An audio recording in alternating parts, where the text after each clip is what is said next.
So welcome back. I hope you've had fun planting your chili seeds or sowing your chili seeds and using your wet wipes. Now today we're still in the summer kitchen because I want to get some other things going before I run out of time. Now it is still quite chilly outside. We're getting temperatures of below -5 degrees Celsius at the moment at night time, and the ground is pretty hard out in the vegetable patch, so it's way too cold to be sowing anything direct, hence being in here. And also it's nice and warm. And what I want to try and do is get these particular varieties going now, so I've got plenty of time for them to get to maturity, ready to harvest later on in the year. And there are two subdivisions of vegetables. I've got some brassicas on the one side and I've got some other alliums on the other. Now, when we look at the alliums, I have got some onion sets that I'm going to be planting as soon as the ground is soft enough to get into it. And I always do mine around about February, March time, because what I've discovered here in southern Hungary is that if I put them in the winter like I do the garlic, and they've just started sprouting, so that's great. I did those back in November. But with the case of the onions, what I've discovered is they will go to produce their scallions or their flower stems a lot quicker if I plant them in before Christmas. So I tend now to do that later. So I'm looking at, towards the end of this month, where it's due to get a little bit warmer, certainly by the second week of March. And then I get a good onion without the scallion, because if it goes to a flower stem, the inside of the bulb itself will rot and I can't store it. So they're to one side, and I'm not doing those today. But I'm going to be doing leeks and I'm going to be doing spring onions. And we'll come on to those in just a second. Now, the other thing is, you might notice that I've written on the packets a number, and that number corresponds to the number that appears on the spreadsheet that I mentioned on the chili sowing session the other day. I've got I think I've got about 40 different vegetables I'm going to be growing this year, so they're all on a spreadsheet, and these spring onions come in at number 31 and the leeks come in at number 30. And then we'll come on to the brassicas in just 1 second. Now, you've seen me sow the seeds the other day with the chilies, which is fine. There's no point in me going over that all over again, but just in case you missed it, basically what you're looking to do is to sow your seeds roughly 2 times the diameter of the seed itself. So in the case of these little tiny spring onions, and the variety here I've got is Winner, they're absolutely minute, like most seeds that you see. See if you can get a shot of those. They're tiny. Now, I'm going to multi-sow these, and simply I'm going to be growing them slightly different to how I've done them in the past, because again here what I've discovered is that sowing these green onions or spring onions, whatever you want to call them, it's all very well and good, but they're not as productive as perhaps I'd like them to be. So I'm popping in approximately 4 or 5, sometimes maybe 6. It's impossible to tell. The seeds are black and the potting mix is also black, so I'm never going to see them, am I? But I'm going to get a few in here, not go mad. Pop those seeds back into the packet, because I'm going to be sowing some more again later in the year. So this is an experiment for me, really, or trial. Trial sounds better than experiment, doesn't it? Less of a doctor thing. So we'll get those on there.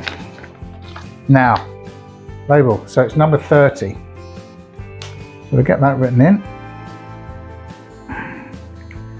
I did 3 rows. 1, 2, 3. Or did I do 4? I did. How many did I do? 3 or 4? I can't remember. 1, 2, 3, 4. I'm just going to pop that there, just in case. I mean, if I didn't do 4 and I only did 3, then only 3 rows are going to germinate, so not an issue. But if I did do 4, I don't want to put the next lot in there, do I?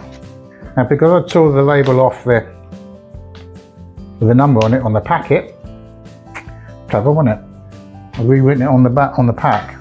Now the next one, number 31. Now I'm going to probably do exactly the same thing again. So I've written it in the wrong place. I should note to self, write it at the bottom of the packet. Okay, so these are leeks and the variety is long white. There you go. And I'm going to do exactly the same thing again. Now this compost, or this potting compost, again these are going to be multi-sown. Whoops, nearly spilt them all. This is a multi-purpose compost and I've cheated because what I did was I'm just gonna, I know I've done 4 this time, 1, 2, 3, 4, I'm just gonna pop that there for a second. Don't know where I've got to go. I've just sieved this out. I had it in the shed, and the trouble is, like I say, everything's so cold out there at the minute. I don't think seeds are going to be too impressed about going into some cold compost. So what I've done is I've topped up the trays, burned them all down, and I've given them a good drink of actually warm water. I'm going to do another row because we do like leeks. Let's get you there. So I've warmed up the compost basically, and they're going to stay in here and germinate. The chilies that I did a couple of weeks ago have germinated very well, and they're on a sunny windowsill. Gonna have to rewrite 31 on this now, haven't I? So that's the leeks, and the idea of both the leeks and also the spring onions is by multi-sowing them, what I want to be able to do is to get, if you like, clumps that I can then transplant out into their final positions. The thing about these guys is they don't mind too much cold once they've germinated. So what I'll do is when they've popped up, I can perhaps start putting them out on a sunny day outside during the daytime and then bring them in here again overnight and then outside again the following day, weather permitting of course. And then I can have a little bit of a cold frame out there just to get them used to it and then put them into their final positions. And I'm, like I say, with the spring onions or the green onions, I'm going to be doing that no later than the second week of March. So there we go. I've got 2. I better write the label on that, hadn't I? 31. We know what that is. So I've got 1, 2, 3, 4. There we go. Now that's that. Now all I've got to do is put a tiny dusting of compost across the top. I don't need too much because remember the diameter. I just sprinkled the seeds on the soil surface. This is just a light covering to get me to that sowing depth that I was looking for, which is 2 times the diameter of the original seed. So there we go, we'll just get that on there. Now since moving to Hungary, one of the, it's not a disappointment, it's more of a frustration. Trying to find good quality food products isn't as easy as it sounds. And it's primarily, I go to the supermarkets to try and buy bits and pieces, and I struggle.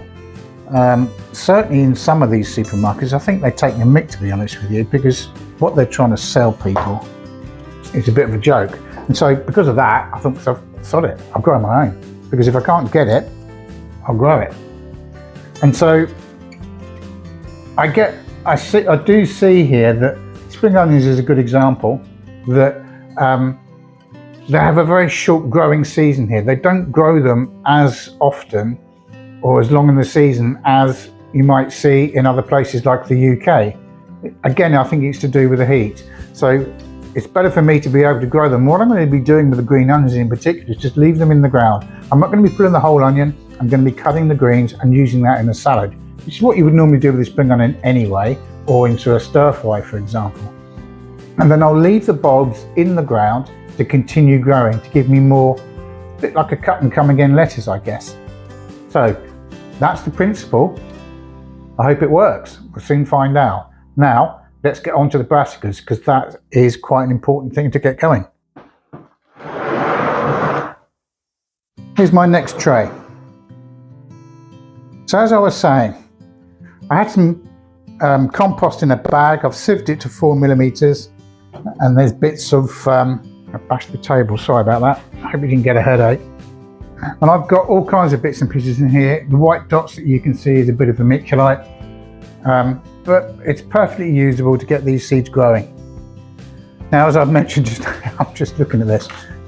Can you see, look, every single packet, I've written the number across the top of the packet where I'm going to open it. Now, you might think, open it from the bottom, Simon, but that's not as easy as it looks, to be honest with you. So, right, okay. Now, the first one we're looking at growing here is Cavolo Nero, or black kale. Now, where are we? Was it last year? 2 years ago, we were given 6 plants from some friends of this, and it grew so well. I'm looking for a pair of scissors and I haven't got any. It grew brilliantly. You might have seen some of the pictures on the channel in previous videos. And the great thing about it is that it was a really sturdy plant. Ooh, got lots of seeds in there. It was a very sturdy plant, and I've got to concentrate what I'm doing now. I'm only doing 3. 1, 2, 3 rows. Yeah, so it's a very sturdy plant, pretty pest resistant. You might have seen a video that I did where I got bitten by an insect, and it was when I was in the kale bed, for want of a better word. This thing got me. Turned out to be a wasp orb, a wasp orb. It was a bloody big spider. I mean, I probably think I'm exaggerating. Get these seeds back in here. But it bit me like crazy. Gosh, just so painful.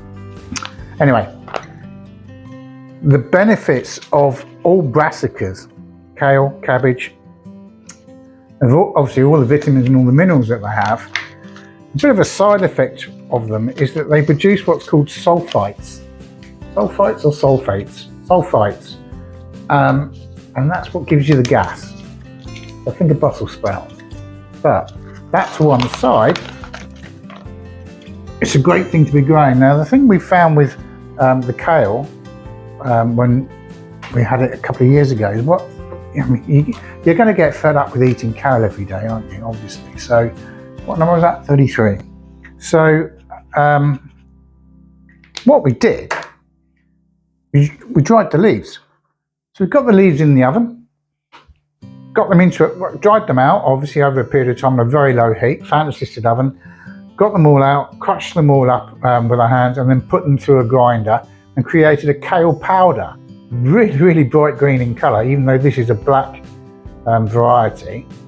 And it's a brilliant addition to a soup or a stew because you get a kind of a bitterness out of it, but there's a little hint of sweetness, a little bit of saltiness in it. Maybe that's to do with the minerals in there. I wouldn't know, to be fair. If you know, let me know. And I've still got half a jar of it in the store cupboard. So, you know, and the other thing about that is that particular thing is if you want a different type of hot drink on a winter's day, teaspoon of that in a mug with boiling water, it's great. So, worth growing. Now, what I've done is I've got 1, 2, 3, 4, 5, 6, 7, 8 by 3. I've got 24 plants there. I'm thinking, okay, I want 6 plants. 6 plants plus 10% in case something goes wrong gives me 9 plants. 9 for me, and then I've got some spares to give to either the daughter to grow her own, get her involved with it, and maybe some to the neighbours across the way there. So I think they're 18, did I say 18? 2, 4, 6, 8, 24. My maths is terrible. I've got a dartboard behind me, I should know better. Right, 24 black kale. Now the other 3 things I want to do. Cabbages. This first one is a summer cabbage. I'm going to write the number on there. And again, we don't want too many. Maybe you want to eat, the way I'm looking at it is how many cabbages a week do I want to be consuming? Again, I don't want it every single day. These things grow quite big here. So I'm looking at perhaps 1 a week, and then maybe a few to ferment and store. So we say one a week during the summer, 3 months, 12, 10% is 18. Same again for the getting them over the weight. So 18, let's go with 8, 16, 24, let's go with 32. We go to 32, that should be more than enough, shouldn't it? Because we've got some others to go in. In fact, we won't go to 32. We go 1, 16, 24. Yeah, no. We stick to 32. I've got 2 other varieties that I want to sow, which are more for winter consumption than anything else. Come on to those in a second. Now obviously I'm not going to get 1 seed per module. I'm probably going to get a couple come up, or drop in rather. But that's okay, because the strongest one I can keep and the weaker one I can thin out. So I'm covering all bases, aren't I really? So back to supermarkets, that apart from the fact I can't find good quality organic vegetables here, fresh in the local supermarket, because I'm growing organically, I'm looking at the idea of reducing my food miles. So why would I want to do that anyway? Now, quite a few of you might be just getting into growing your own fruit and veg, and you're doing it for loads of different reasons. But you know, there's a lot of theories out there about how to do this and how to do that. I'm showing you how I do mine, and I'm showing you how I do mine here in southern Hungary, because my climate, 35, is going to be completely different to yours. And so no one gardening theory fits all. Your place is completely different to mine, and mine is completely different to, say, somebody in the UK with an allotment in Wales, as an example. But there are some things that gardening theories that we can take and adapt and use in our own spaces to suit our own particular needs. Now, I've recently been looking at polyculture. Apparently, it's connected to a type of permaculture. Now, I'll be honest with you, I think permaculture is a bit too, what's the word? I'll say intense. And I'm saying that because permaculture is all about design. And about design, you've got to think about this, and you've got to buy that, and you've got to build so and so. I'm not interested. I just want to grow my stuff. I don't want to be, any more than I need to. So, But polyculture is where people are talking about having a square of soil, and then they throwing in all different types of crops to germinate at different times, and they all grow together and live happily ever after. And I'm kind of like looking at that thinking, well, would that work? I get the logic, but I want to take it this year another stage further. Because to me, if you look at polyculture, you're going to have different plants growing in the same space, and it's all going to be wonderful. Absolutely great. Okay then, let's take this on another stage further. Why am I always weeding all the time? I mean, I was told, weed-free garden, looks nice and all this kind of stuff. But from what I can see, every time I'm pulling up a weed, I'm disturbing the soil, and therefore I'm damaging the ecosystem underground. Now, if polyculture is such a great thing to have, why am I removing the weeds? Now, last year, I grew over 80 kilos of squash plants up there, and I didn't weed the bed. I had to be careful how I said that, didn't I? So, because I didn't weed the bed, where am I at? That goes to there, that goes to there, 1, 2, 3. I have to concentrate. So I didn't weed the bed. Now, if you look at something like a pumpkin or a butternut squash, that's quite a heavy fruit, isn't it? And so my logic to it was that if that fruit, that pumpkin is going to grow, it's going to have a fight with a weed, it's going to win because it's bigger. Okay. Everywhere else, the weed can grow. And what they did was they actually provided shelter to the fruits themselves to allow them to develop at their particular rate and not be forced into something by the heat and the sun, scorching them like crazy. So, and like I say, I got 80 odd kilos of produce out of that space.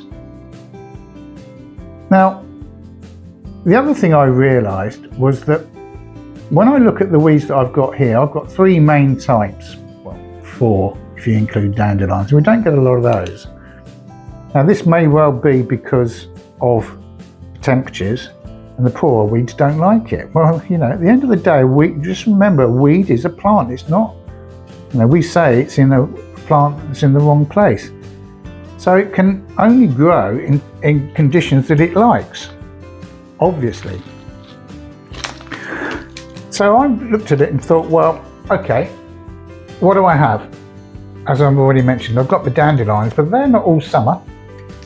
But the 2 main ones that I have here, or 3, seems to be purslane, which is ground covering, and that is absolutely brilliant for keeping the moisture in and the temperature of the soil down, so that stays. And then I've got what's called lamb's quarter, which can be quite tall, and also red root amaranth. And both of those are also edible. So I'm picking up a food source and pulling it out of the ground, throwing it away, so I'm wasting it. That's number 34, by the way. And it's not helping my soil. That doesn't make sense, does it? If I'm looking at being organic and no dig, no till and looking after my soil, why am I disturbing it when I don't really need to? I could spend week after week after week weeding up there. It's a big space, as some of you may have already seen. And now I'm looking at it and thinking, okay, let that lamb's quarter grow to a certain height, and before it goes into flower, I can do one of 2 things. I can pull it out by the root, chop it up and put it in the compost, great green addition, or I can just cut it down at its base, chop it up there and then, and have a chop and drop system so it mulches back into the vegetable patch. So I mean, if you like, I'm in place composting. The roots are going to stay in the ground, and then those roots will continue interacting with everything else around that have also got roots in the ground and continue trading with one another and the soil bacteria and life that's there. I think that's worth further investigation. I don't think that it's going to work on, say, growing something like carrots. I don't think that's going to work. But certainly on more sturdy type crops, definitely. So this year, I'm not going to be so fussy about my weeding. And I reckon it's going to save me an awful lot of time and back-breaking work. Back to the brassicas. I'm now sowing some red cabbage. Why am I sowing red cabbage? A number of reasons. I prefer it to green. Taste-wise, it's not so bitter. I don't think so anyway. And the other thing is that when you look at darker coloured vegetables, red cabbage is a great example of this. A red cabbage has those pigments of what's called flavonoids, which again are great for our systems, help clean us up and keep us healthy, and sorts out our what do they call it? Gut biome. There you go. So another good reason to have it. And again, I planted 24, some for us, some for others. What was the number? 35. No, it wasn't. 31. Ooh. Was it 31 or was it 36? I'm confused myself, it's 36. Ooh. See, look. I learned a lesson there. Write your numbers on the bottom of your seed packet. 36. Bosh, in it goes. Right, and again, as with everything else, give it a covering with some compost on the top, cover the seeds, and we're there with those. Now, when I mentioned earlier on that I wanted to warm up this compost, so what I did was I gave it a real good soaking of some nice warm water. So it popped up the temperatures for it, and the compost itself was quite dry, so it took up quite a bit of moisture, and any excess is dropped into this tray it's sitting in. So I've got water in the bottom, so that will just, like it did with the chilies, it's going to continue to wick up.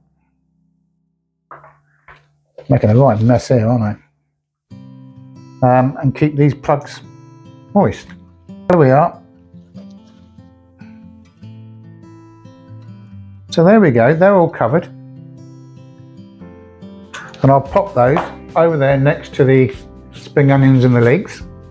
I'm not expecting any germination off these for a couple of weeks or so at least. So I'm there or thereabouts with that. So there we go.